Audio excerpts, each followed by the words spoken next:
Welcome, everyone. It's Matt, and today we're going to talk about Max Monday Chansey. She is not the tank that you're looking for, but she will break meta and be the best healer in the game for pretty much eternity. March 17th is the Max Monday, and she will be farmable throughout the entire week, so stay tuned and let's go. All right.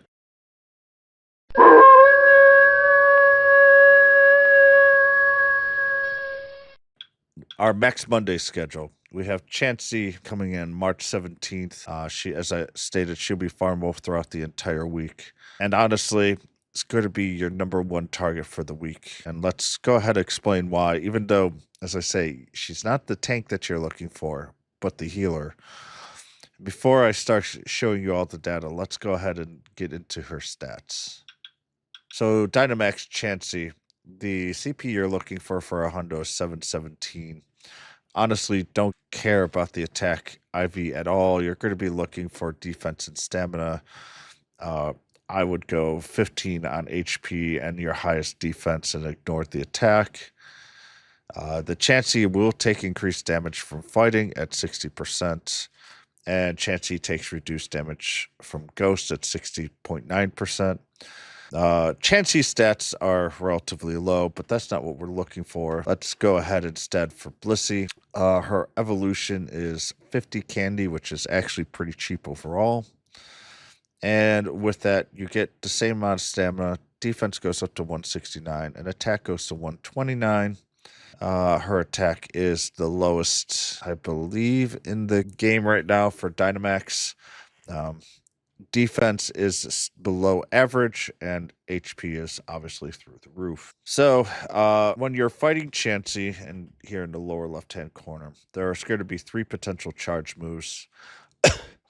Hyper Beam, which does some pretty massive damage at 150, is slow. And with Chansey's very low attack, even though I have it marked red X, it's not really something that you need to quote unquote avoid. It's just going to be the highest damage. And even with that, it's not going to really damage a great deal, especially if you choose the tanks that I'll tell you later. She also has Dazzling Gleam and Psychic. When you upgrade to Blissey, the charged moves also include Wall Charge. But to be quite frankly, especially for Dynamax, it doesn't really matter what charge move she has. The only time it'll matter is if you're going to be putting her into a gym, which honestly, you don't want to put her up leveled up because there's just going to be too much candy involved with her for that. Her fast moves are Pound and Zed Headbutt. Pound is the move that you're going to want to use. It's her normal move, so it's going to give her the same type attack bonus at 0.5 seconds. Zen Headbutt is only going to be used if you're healing and the unit is weak to Psychic. Then obviously you're going to switch to Headbutt, but otherwise you're going to primarily stick with Pound. And for, if I keep saying, yeah, but Blissey's attack is low, why do you really care? One, you're only really going to use 2 heals for the most part from her. And so the third attack can be used. And I'll show you why in a little bit. But first, let's go ahead and take a look at why she is not a good tank. Because Blissey has such limited resistances, there's no way for her to be able to mitigate a lot of the incredibly powerful damage that the Dynamax and Gmax units can dish out. So I'm going to use the last 2 for Raikou and Moltres. Looking at Raikou, you could look at the Shadow Ball in the upper left-hand corner here. And you can see that it actually is okay because of the ghost resistance. And even from level 20 to 50, going from 68 to 48 hit points, if a unit only throws out ghost attacks, then Blissey can tank. And Blissey can tank and take it all. And at that point, it's pretty easy overall. But any other element other than Ghost and Blissey greatly struggles because of the low defense. And yes, this is still with the defense of around 160. The main reason we choose tanks is because the resistances will zap off so much of that damage overall. And you could tell the difference. Shadow Ball and Thunder for attacks are relatively low in power at 100 each.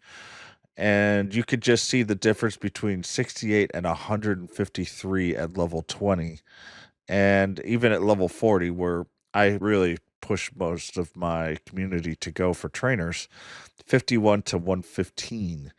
115, 4 hits and Blissey faints. And with 115, that's 2 level 3 max guards for just 1 hit. It's not even a powerful hit.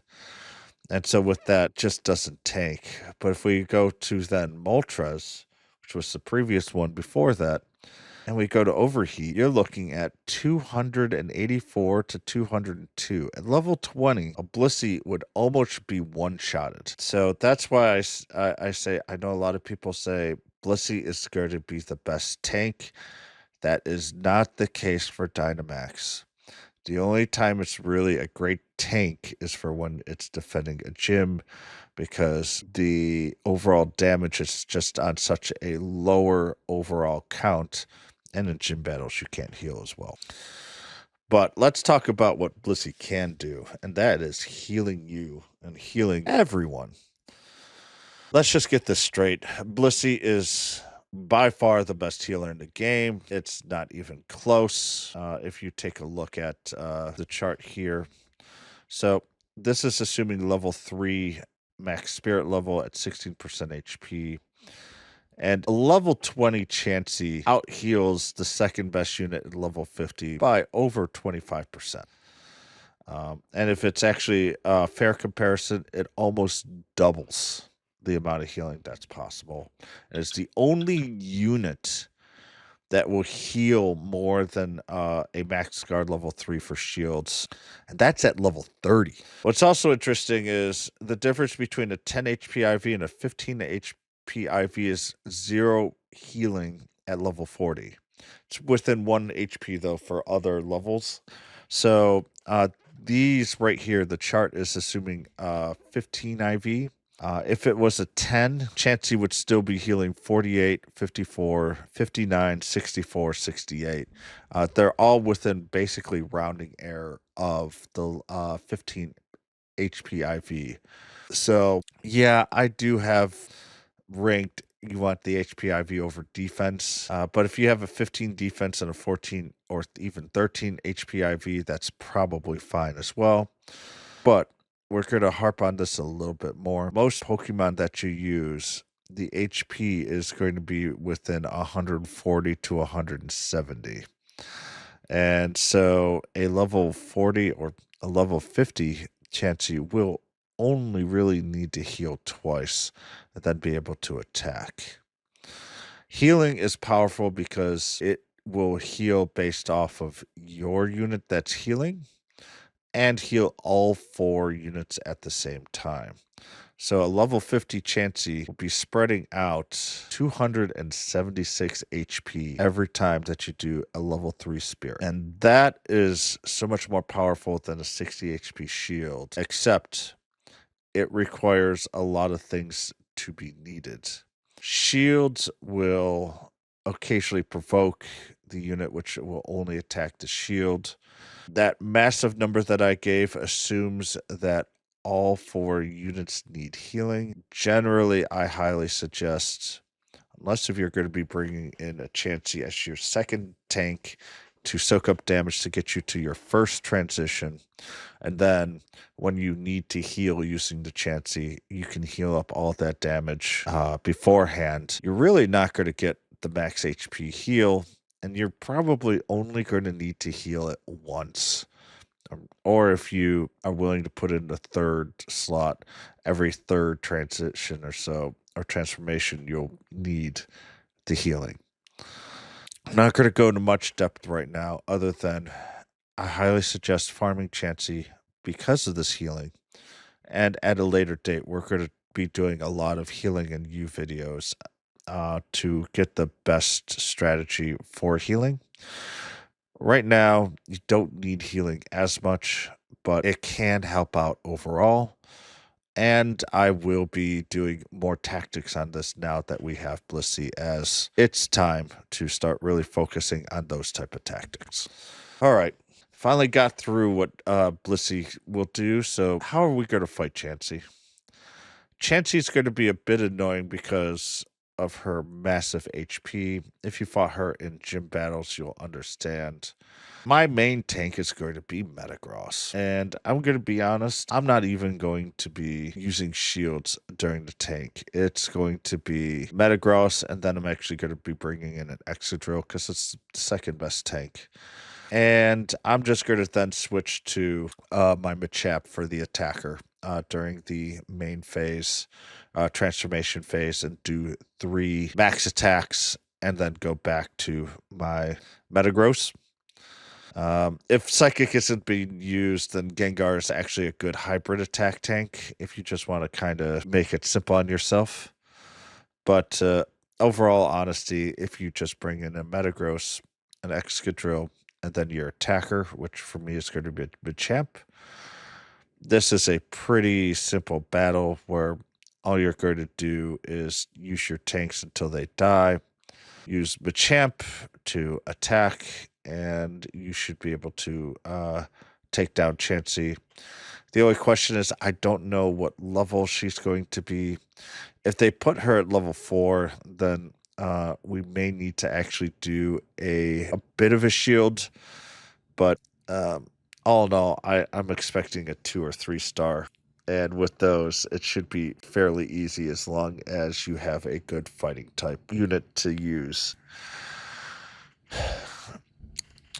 We have basically 4 really top attackers, and then it's the rest of the Gmaxes. Machamp is the best one. It's about 21.3% stronger than a Gmax Kingler. Second is Gmax Gengar at about 9% stronger than Kingler. Phalanx actually it has reached a top 4 or a top 3 even, but it's only 0.7% stronger than the Gmax Kingler. And then we have our Gmax Kingler. Then you kind of just go down to your other Gmaxes. Toxtricity would be next. And then you go down the line for Gmaxes. But honestly, if you don't have a Machop right now, you should be farming Machops to get Machamp. As the HP is just going to take that much time to whittle on down. Even with a low defense and a very low attack, it's going to be just a long battle. And the main thing that you got to worry about is you got to finish within the 5.5 minute time frame so that it doesn't get enraged and should start one-shotting you at some point. But I can't say it's going to do it right away if you have like a Excadrill or a Metagross, only because it's such a low attack. I don't know if that's going to give you a little bit more time or not. It's going to be something that I may have to actually test. My team is going to be Metagross, Excadrill, and Machamp. And if my Metagross can face tank it without any problems, I'll be dropping out the Excadrill for probably a Chansey to get more candies overall. Everyone's like, well, why don't you use 3 of one type? My limitations are that I only level 1 of each Pokemon. If there is a Gmax and a Dmax, I will have them leveled 1 of each of those. But generally, I keep that there. I use these battles more for Stardust farming than I do for trying to get a team of 3. I will be using Metagross during the non-transformation and then just spamming max attack with my Machamp. And Chansey should not do very much damage against you as long as you choose the correct tanks. Is Dynamax Blissey worth it for you? Yes, it's going to be our meta healer. How often are you going to be using healing? We should be using it more now with Blissey and Chansey, but it does require an awful lot of teamwork, because if they're not going to be bringing in their tanks to get healed, or they keep switching during transformation, Blissey won't be able to be used to almost any potential. And with that, it's all about communication. So if you work with a team, then yes, Blissey is going to be something that you've got to plan for almost every battle. If you're working with randoms, then Blissey's going to be really frustrating because randoms, obviously, you're not going to be able to communicate with very often. As a tank, though, it's not great to use. The defense is just too much. But if you're planning to use it as a healer, you can use your Blissey as the first transformation tank. And when I say that, that's the unit you put on until you get to your first transformation. It will take damage. But when you switch to Blissey again, you're going to want to be healing with Blissey, and you're going to be healing that damage anyway. So why not save some of that damage so then, you can start focusing on shields and all that other stuff. So what should we be focusing on the week of March 17th? Chansey's number one. Get your HP and defense as high as you can. My hope is to have a 15 defense and HP, but if I get a 15 defense and a 14 HP or even 13 HP, that's going to be the one that I'm going to be choosing. Machop is the second one. It's currently the best attacking fighter until its Gmax comes out soon. Kubfu turning into Urshifu, I'm still waiting for to be able to do that. So for me, Machop is the best attacking fighter I have. Scorbunny is an okay fire unit, but if you want to farm for candy for its Gmax, that's definitely a acceptable alternative for number 3. And Phalanx, no. And I'm going to repeat, no. With that, that's all I have for this week. If you like this, please give a like and subscribe. That greatly helps my channel. Over 80% of you have not subscribed, so if I can get that down to even 70 or 60%, that would be a huge increase in my subscriber base, and that would be super awesome. Also, if you want to ask questions, you can comment down below. I tend to answer them fairly quickly, but if you want to go into deeper discussions, you can follow me on Twitch at twitch.tv/madguru. When I am live, which I try to put on my stream as I run 24/7, but when I go live, I'd be very happy to go deep into any questions that you may have. And if I can't answer it, we'll kind of go through it together to try to piece everything out together. With that, I'm going to do better next time. See you all around next time. Bye, everyone.